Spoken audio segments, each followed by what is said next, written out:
Salam penikmat ganjil misteri. Rahayu, rahayu, rahayu. Perkenalkan saya Kilandak. Orang panggil saya Kilandak ya. Saya seorang yang memang lebih sekarang itu mengoleksi pusaka keris. Karena di dalam keris itu ada yang namanya makna filosofi atau pesan dari leluhur kita yang bisa kita baca di zaman sekarang. Oke, Ki, kan banyak orang-orang untuk generasi sekarang ya, apalagi Iya. sudah dipengaruhi oleh teknologi.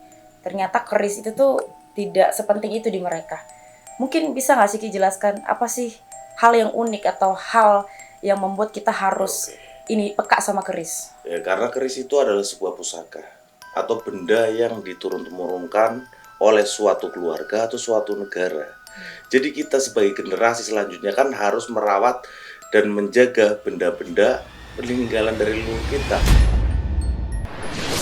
Di dalam keris itu ada yang namanya dua sisi, yaitu eksoteri, yaitu luarnya, dan juga esoteri atau yoninya atau tuah angsarnya atau nilai supranaturalnya di sini. Dan nilai supranatural dari sebuah keris dipengaruhi oleh energi alami yang berasal dari bahan-bahan pembuatannya, yaitu adalah besi aji dan pamornya itu dari batu meteor. Dulu keris itu tuh dari mana sih? Maksudnya sejarahnya? Sejarahnya itu sudah ada dari era kerajaan Kahuripan atau kerajaan yang dipimpin oleh Prabu Airlangga di sini. Oke. Nah, untuk penggunaannya pada dulu itu buat apa sih keris itu? Oke, keris di zaman dulu itu digunakan untuk menjadi ageman atau identitas dari sang pemilik keris tersebut dan juga digunakan menjadi senjata tikar. Seperti itu, Mbak. Oke. Nah, untuk sekarang keris itu udah jarang dikenal gitu sama orang-orang, mungkin orang-orang tua yang dari daerah-daerah perkampungan masih menginin keris. Tapi kalau untuk sekarang keris itu tidak itunya gitu. Tapi kan si keris itu merupakan sisi peninggalan budaya gitu yang sangat penting dalam arti seni gitu. Mungkin bisa dijelasin misteri di balik keris ini apa? Oke, keris itu kan kenapa yang namanya keris itu sekarang itu sudah tidak diminati? Karena kurangnya yang namanya edukasi. Karena orang sekarang dikasih keris dengan cerita-cerita yang berkembang, yang memang cenderung ke negatif ya. Akhirnya generasi sekarang takut untuk memilikinya, untuk merawatnya. Padahal di dalam keris itu ada nilai sejarahnya, ya kan? Ada nilai yang namanya itu adalah sisi teknologinya, ya kan? Kalau di zaman sekarang mungkin lebih dikenal dengan teknologi metalurgi kan, mencampurkan besi aji dan batu meteor kayak gitu ya. Dan di dalam keris itu kan ada yang namanya nilai sejarah. Mungkin keris itu dibikin di era Mojopahit, ya kan? Berarti kan itu bukti sejarah di era Mojopahit, ya. Ada keris yang dibikin di era Singosari, ya kan itu salah satu bukti sejarah dari Singosari. Atau dibikin di era Demak, Pajang, Mataram Islam ya kan. Mataram Islam kan sangat panjang ya, dari raja pertamanya yaitu adalah Panembahan Senopati ya kan sampai ke era Kertosuro. Ya berarti kan sangat luar biasa itu ya. Dan sampai sekarang masih bisa kita nikmati. Masih bisa kita lihat keindahannya ya kan. Nilai seninya ya kan di situ. Jadi sangat luar biasa menurut saya ya Mbak ya. Kayak gitu. Makanya harus ada yang namanya itu edukasi atau pelajari keris, jangan setengah-setengah gitu. Kalau setengah-setengah entar tidak paham kayak gitu. Oke. Tapi kan banyak orang yang kayak selalu mau bilang ketika kita belajar keris itu tuh kayak suatu hal yang di luar dari syariat Islam gitu contohnya, atau sesuatu yang mengerikan atau sesuatu yang apakah benar semengerikan itu kah keris? Bahkan setahu saya ya banyak sekali orang-orang atau pemuka ya di zaman dulu juga memiliki agama keris kayak gitu. Jadi kan tergantung pola pikir di sini. Ya kalau kita memahami keris itu secara arif dan bijaksana ya, bahwa di dalam keris itu ada makna filosofi, dan makna filosofi itu adalah pesan yang bisa kita aplikasikan di zaman sekarang kan. Karena kalau kita mendengar sesuatu hal yang membangkitkan semangat, pasti kita akan semangat. Kan seperti itu. Oke. Nah, kalau Ki Landa kan suka koleksi keris nih sekarang nih. Mungkin bisa nggak sih di spill nih, kenapa ada alasan khusus nggak kenapa Ki Landa kita suka koleksi keris? Untuk di zaman sekarang ya? Untuk di zaman sekarang ya keris itu tergantung Mbak. Kita menilai keris itu dari nilai budayanya, ya kan? Dari nilai yang namanya itu finansialnya juga ada. Di sini namanya juga benda antik ya. Dan ada nilai spiritualnya juga ada, nilai sejarahnya ada. Tergantung Anda mengenal keris itu di sisi mana. Kan setiap orang berkenalan keris itu kan berbagai macam. Mungkin sekarang kita scroll media sosial, kita melihat keris, ya, akhirnya kita tertarik ya. Atau Anda diperkenalkan orang lain, kan ada yang diwarisi keris juga ya. Jadi jangan takut ya. Kalau Anda diwarisi keris, pelajarilah, karena keris itu ada buku pakemnya. Ya kan, ada juga banyak orang yang memang penggiat tentang keris. Anda bisa tanyakan ke orang-orang yang memang menurut Anda kompeten di bidang gitu. Nah, penggunaan keris itu kan kayak ngoleksi keris itu jarang. Pasti jarang banget orang kalau untuk di zaman sekarang ya. Maksudnya adakah hal-hal unik yang bisa kita dapatkan ketika kita mengoleksi keris? Ya, tergantung di sini. Anda tertarik dari nilai esoterinya atau eksoterinya di sini. Kalau Anda tertarik dengan nilai eksoteri, itu kan meliputi tentang sejarah. Kita bisa belajar tentang sejarahnya, ya kan, tentang makna filosofinya, ya kan, tentang keindahan dari sebuah pamor. Di sini saya akan memperlihatkan tata caranya. Berarti ada tata caranya nih ya Ki ya? Jadi kalau kita ingin membuka keris, tata caranya itu seperti ini.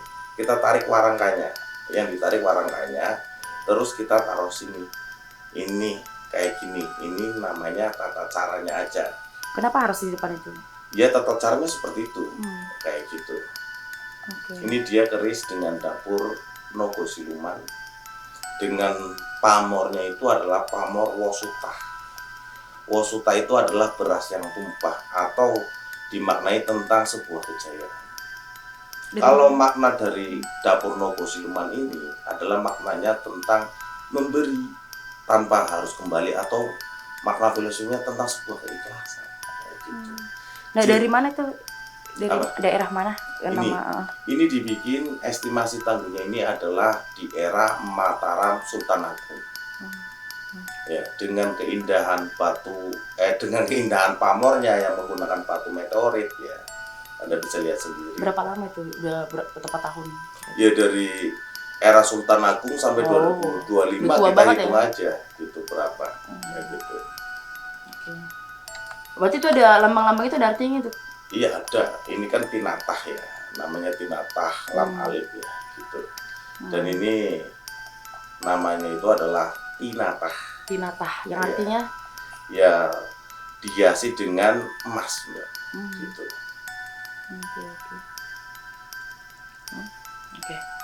Nah, begitu banyak koleksi keris kayak gini tuh nggak untuk diperjualbelikan aja Bu? Ya kan di sini yang namanya keris itu, kalau di dalam dunia Tosan-Haji itu keris memilih tuannya. Kadang-kadang kan yang namanya kita kolektor ya, kan ada kolektor lain, kita bisa tukeran ataupun apa, kan kayak gitu ya. Gitu Mbak. Ini dia keris. Itu kuat gitu keris itu? Pernah dipakai untuk apa nih kalau dari esoterinya? Kalau secara esoteri, Nogo Siluman itu kan ini adalah keris raja. Otomatis secara esoterinya untuk kewibawaan, ya kan, untuk yang namanya itu adalah saat berperang, ini digunakan untuk komando perang kayak gitu. Karena di zaman dulu ya kerajaan-kerajaan di Nusantara ini sudah mengenal yang namanya itu gelaran perang atau formasi perang. Jadi saat berperang, sang panglima perang mengayunkan seperti ini, otomatis para penabuh genderang itu akan mengikuti. Kalau gini formasinya mungkin formasi sapit urang ya. Kalau kita ginikan formasinya itu perangnya itu adalah perang Cakrabirawa ya, ataupun Garuda Layang dan lain sebagainya, karena gelaran perang itu sudah ada atau formasi perang. Jadi digunakan untuk seorang panglima perang untuk yang namanya itu mengomandoi formasi perang tersebut. Oke. Nah Ki, kalau yang untuk yang lain nih Ki, Kalau mungkin ini ada kan yang paling kerisnya seorang raja. oke. Jadi di dalam pakem atau aturan ya di zaman dulu yang boleh memiliki keris naga hanya raja dan juga kolegan. Kayak gitu. Oke, ini satu ya. Kita perlihatkan lagi. Apalagi yang unik Ki dari sini Ki? Keris yang di sini tuh ada keris yang namanya itu adalah keris sengkelat ya. Sengkelak. Dari mana tuh Ki? Sengkelat. Ya, sengkelat ya. Ini kita perlihatkan keris sengkelat. Ini ada pamornya, tapi kalau kita bilang ini namanya pamor keleng. Ya, pamor keleng itu ada pamornya tapi tidak terlihat. Dan biasanya kalau keris-keris yang seperti ini hanya dibikin oleh empu-empu yang sudah senior. Kayak gitu. Kalau ini ya tangguhnya ini adalah Demak Peralihan Pajak. Konon pertama kali keris dapur sengkelat itu dibikin di era Mojopahit ya. Di era Mojopahit itu ada sebuah pusaka yang namanya itu condong campur. Karena dibikin oleh 1000 empu, makanya keris condong campur itu tidak bisa dikendalikan secara yoniknya dan mengakibatkan sesuatu hal yang buruk ya. Akhirnya sang raja Prabu Brawijaya kelima itu memerintahkan sang menantu Pangeran Sedayu atau Empu Sukomandrangi untuk membuat sebuah pusaka yang bisa untuk menandingi yoni dari keris condong campur tersebut. Akhirnya sang empu ya membuat keris dengan look 13 yang memiliki makna agar hajat atau keinginan dari sang pemilik itu bisa dikabulkan oleh sang pencipta. Kayak gitu. Tapi karena banyak sekali keris-keris yang memang sudah dimiliki raja tidak bisa untuk melawan atau mengendalikan energi keris condong campur tersebut, akhirnya diremehkan. Ya, namanya kalau bahasa Jawa kayak sengkelek ati, jengkel lah gitu. Kenapa dinamakan sengkelat kayak gitu? Karena diremehkan dan ternyata setelah diremehkan ternyata bisa untuk membuat keris condong campur itu bisa dikendalikan secara yoniknya. Kayak gitu. Berarti ini semua ada isinya tuh kayak yoninya ya? Yoni itu adalah energi. Ataupun komponen supranatural di dalam sebuah keris lah. Kayak gitu. Oke, pengen tahu sih, penasaran sih. Maksudnya kan orang ngebayangin keris itu pada zaman perang itu untuk menusuk, misalnya kayak gitu kan. Nah sekarang keris itu tuh apa khasiat dia, apa kegunaan dia sampai dia itu punya energinya itu lewat apa? Apakah nanti keris itu bisa goyang atau bisa berpindah-pindah atau keris itu bisa masuk tiba-tiba masuk ke dalam kita? Kalau kita bilang sistem esoterik, kembali lagi kan kalau kita seperti memiliki mobil, kita bisa memiliki mobil, tapi kalau kita tidak bisa mengendarinya sama aja. Sama halnya kita memiliki keris, tapi kita tidak paham tentang sistem penggunaan tuak angsar sebuah keris, ya tidak bisa menggunakannya. Ya harus mengenal sistem supranatural dari sebuah keris dulu, baru kita bisa memahami yang namanya itu adalah sistem esoterik di dalam sebuah keris. Ya, orang yang bisa menggunakan sebuah keris atau secara tuak angsarnya, ya orang yang sudah bisa mengenali dan memahami sistematis energi di dalam sebuah keris tersebut. Karena sistematis energi di dalam sebuah keris akan jauh berbeda dengan sistematis energi yang saya pahami di zaman sekarang. Karena ini kan dibikin di eranya, ya kan, pasti akan berbeda kayak gitu. Makanya perlu kita itu yang namanya itu penyelarasan energi kayak gitu. Yang namanya orang menyelaraskan energi kan harus memahami tentang energi tersebut. Katanya tuh banyak ini ya, apa orang-orang suka ngomong, wah keris itu bisa bercahaya, keris itu bisa terbang-terbang. Emang bener ya Ki? Iya, keris itu bisa terbang. Tapi terbangnya itu kita naik pesawat dan kita bawa kerisnya. Iya, keris itu bisa bercahaya kalau dikasih lighting kayak gitu. Jadi keris itu bisa bercahaya, atau orang bilang itu tentang aura ya. Aura keris ya bisa dilihat dengan mata batin aja, bukan mata telanjang kayak gitu. Berarti kalau untuk apa ya, banyak kita apa ya, energi dalam, terus banyak supranatural menggunakan medianya itu keris untuk ilmu seperti ilmu pelet, ilmu santet, itu bener nggak sih?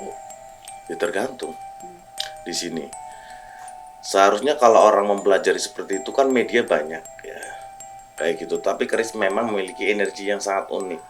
Tergantung pemiliknya itu mau dibawa ke arah kanan atau ke arah kiri, semua pasti ada konsekuensinya. Tapi ya sesuatu hal yang baik ya akan mendapatkan hal yang baik juga, gitu saja.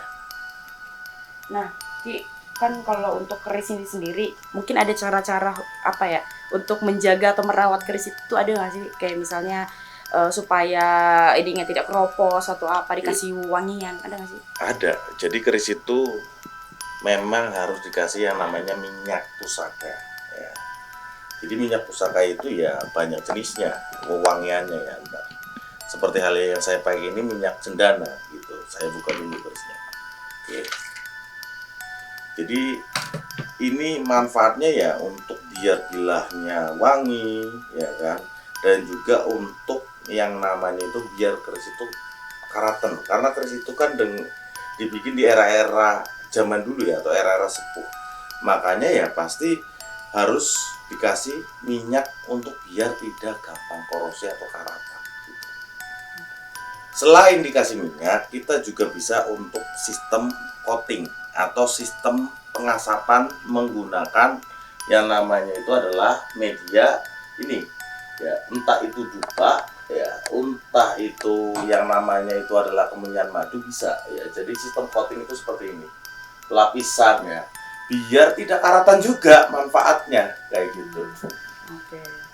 Ya kan, sama halnya di dalam besi kan, biasanya kan besi itu pasti dilapisi bahan anti karat ya, atau di cutting ya, kayak gitu.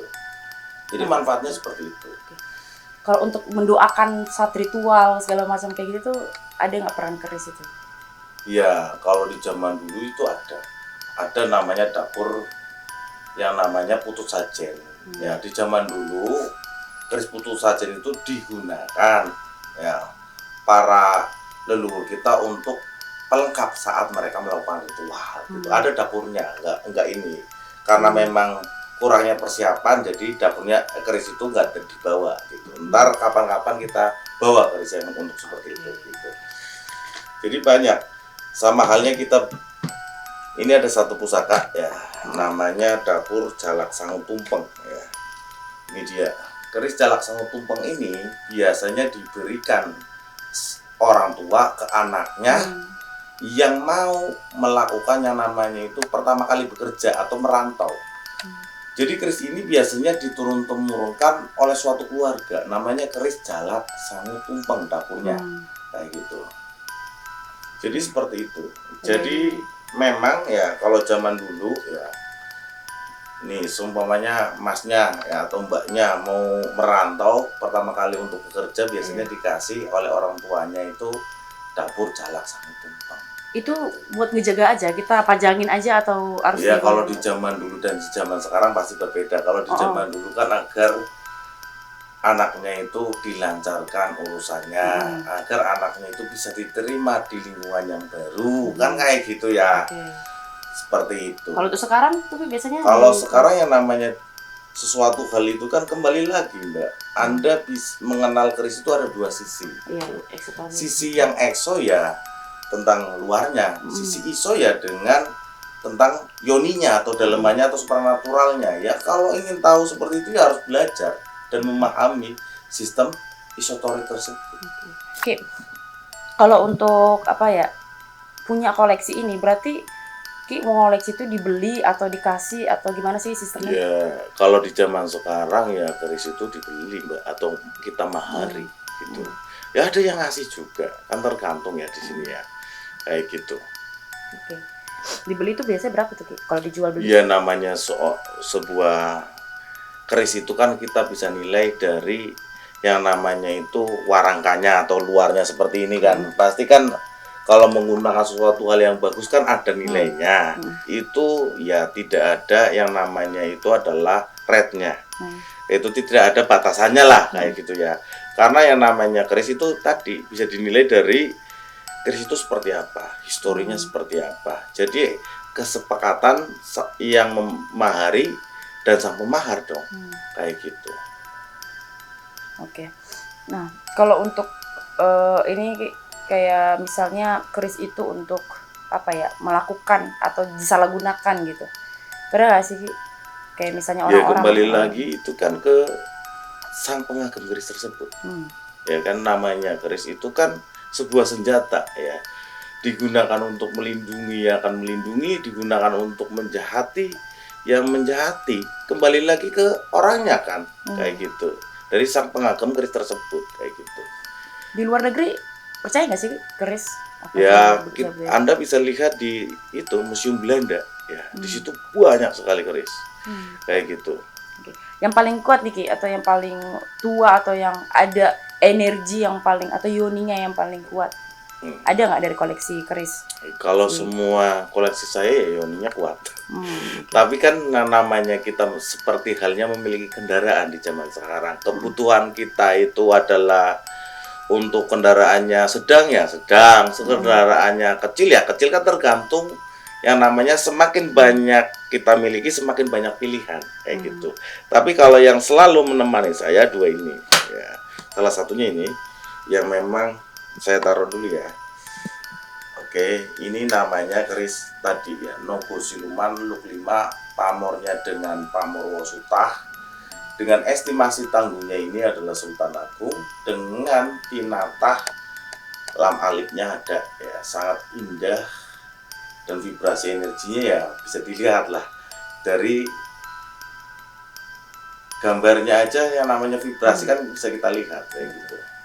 Ki, siapa sih yang berhak punya keris? Apakah Semua, ada kekuasaan dulu atau gimana? Apa? Orang yang punya kuasa kayak yang bisa punya keris, atau siapa Di zaman sih? dulu atau di Zaman zaman dulu, zaman sekarang? sekarang. Di zaman dulu semua orang juga boleh memiliki keris. Tapi kan yang namanya jenis atau tipe atau dapurnya kan berbeda-beda. Seperti halnya dapur naga, dapur singa itu memang diperuntukkan untuk raja dan koleganya. Yang lain juga semua boleh kayak gitu. Atau kalau di dalam keris atau dunia Tosanaji itu adalah tentang pakem di sini. Nah, ada yang namanya wuku. Wuku itu dihitung dari weton kita. Ntar dari wuku itu akan keluar dapurnya apa aja kayak gitu. Tapi nggak semua orang bisa melihat kedalaman dari si keris ini kan? Misalnya kayak ya kalau di zaman dulu gitu. Semua orang bisa. Kalau zaman dulu. Kalau di zaman sekarang ya orang yang memang memiliki kepekaan rasa. Kayak batin. Gitu. Ya kepekaan rasa itu kan banyak ya. Namanya orang peka itu nggak hanya melihat sesuatu hal yang tidak bisa dilihat dengan mata telanjang atau kasat mata, tapi yang namanya peka biar kita itu bisa melihat yang namanya itu situasi di lingkungan kita, peka terhadap keluarga, peka terhadap lingkungan, ya kan? Karena manusia selain menjadi makhluk individual juga makhluk sosial. Oke nih Ki, ini sekarang kan udah tadi dijelasin tuh Ki, secara detail sejarah segala macam. Nah, dalam ruangan ini nih aku pengen tahu nih, mungkin ada dari daerah mana gitu Ki keris dari yang jauh gitu, ada nggak? Ada, ini keris yang lumayan bagus ya. Oh, ini gede banget ya. Iya. Ini adalah keris dari Bali. Ya. Looknya lumayan banyak atau kalawijan. Ya, kalau untuk dapurnya sendiri namanya dapur Bimo Purdo. Ini dikasih Ki? Ini ya kita mahal. Mahal. Ya. Ada artinya ini mungkin dari waktu sejarah ininya? Ini memang lebih untuk yang namanya itu adalah sebuah, kalau kita memiliki sebuah kekuatan, jangan gunakan untuk menindas orang lain, tapi untuk melindungi orang yang memang harus kita lindungi kayak gitu. Karena lumayan panjang, ya kan? Kayak parang ya? Iya. Jadi kayak gitu. Oke. Mungkin ada dari Kalimantan gitu Ki, atau dari yang kalau di Kalimantan kan yang terkenal Mandau ya. Mandau ya? Iya. Ada nggak Ki di sini? Ada itu. Oh, itu ada ya. Ini dari Kalimantan ya? Dari berarti Kalimantan, udah lama banget ya? Udah lama ya. kayak gitu. Oke. Ki ini apa sih Ki? Dibungkusin gitu ya, emang buat rapi apa gimana? Ya rapi aja, ya kan. Oh. Kalau kayak gini kan rapi, terlihatnya terlindungi kayak gitu kan. Hmm. Biar enak juga dibawa-bawa kayak gitu aja. Oke. Ini ada 5 keris nih. Apa ini punya satu pengertian Ki? Kenapa Ya, digabungin 5 ganjil? Kenapa 5 ini kan intinya filosofinya sendiri itu lebih untuk yang namanya itu seperti 4 sehat 5 sempurna. Walaupun tidak ada yang sempurna di dunia ini, kesempurnaan hanya milik Sang Pencipta, ya. Tapi 5 itu seperti Pandawa juga kalau saya. Jadi mengibaratkan yang namanya itu adalah Bima, ya kan? Yudhistira. Kalau ini saya ibaratkan yang namanya itu adalah Arjuna. Ya Paling kan? tengah yang paling gede ya? Ya, kalau saya mengibaratkannya kayak Iya. gitu, Arjuna. Dan ini saya ibaratkan Nakula dan Sadewa, kayak gitu. Ini boleh dipisahin? Apa nggak boleh? Ya, boleh-boleh saja. Ini kan filosofi saya sendiri aja, kayak gitu. Oke. Jadi seperti itu. Oke, ini berarti ada lukisan-lukisan kayak ini juga ya Ki? Iya. Rapi Siliwangi segala macam. Ini Ki nih, yang menarik nih, yang kiri kanan. Oke. Ini apa deh Ki? Ini melambangkan tentang yang namanya itu adalah hitungan Jawa. Sri Lunggu Tunyo.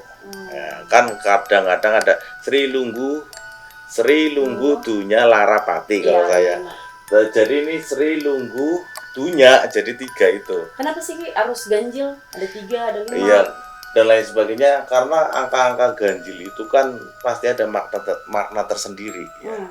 Dan itu pun sudah diajarkan oleh para leluhur kita di zaman dulu. Semakin indah warangkanya atau busananya seperti ini, ya nilai finansialnya akan semakin ada. Karena kan Mbak lihat sendiri ya kan, wah dengan hiasan batu-batu, ya kan,